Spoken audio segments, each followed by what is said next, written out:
still don't know. I've been rapping for years, dude, and I still don't know like what I want to actually physically say as like an artist. Like I don't, you know what I mean? Like I said, I've always just made music like, and I've said it in multiple songs that I could just listen to with my boys. Yeah. And if no one else in the world likes it, like I'm cool with that. Black Leroy from Mexico City for some like this.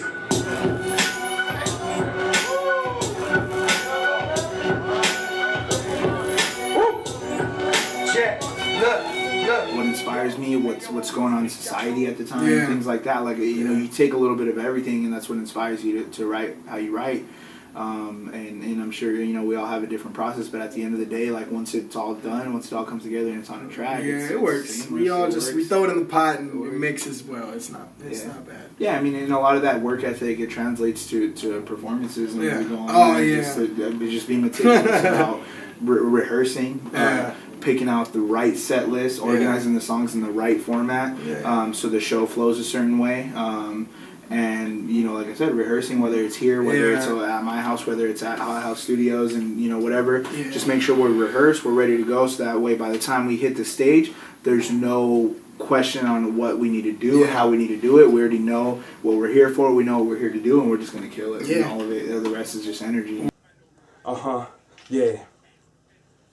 Who the fuck let the trouble in? Let us in the party and my whole team stumble in.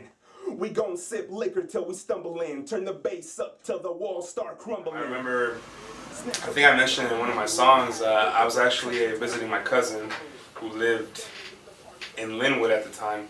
And I get there, I'm like maybe 5 years old or 6, around that. And he's bumping Tupac, he's bumping, you know, Eazy-E. And I just heard it. And I just fell in love with that music, you know. And ever since then, like, I've just been listening to hip-hop, rap, gangster rap, whatever. And the thing is, like, my parents didn't like me listening to that at first.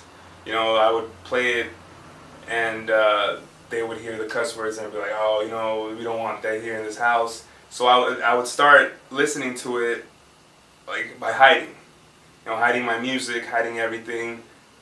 When I was by myself, or I would go to a place where I was by myself, I would listen to it and I would start writing. You know, back in the day, of course, my writing was not the best, but I started, and ever since I got the opportunity, when we met in high school, I was like, this is my chance. You know, this is my chance to, like, finally take this to the next level. And, I mean, from there, like, we're sitting right here. The team has grown, so. Little party, statue abroad. Now we gotta talk, I feel like we gotta talk about, like now we're about to leave some. Because the only way we could incorporate fumbling is if we mention like Tony Romo or something. We gon' sip the liquor till we stumbling. Turn the bass up till the walls start crumbling. Snatch your broad, got her mumbling. Had to pick her up cause you Tony Romo fumbling.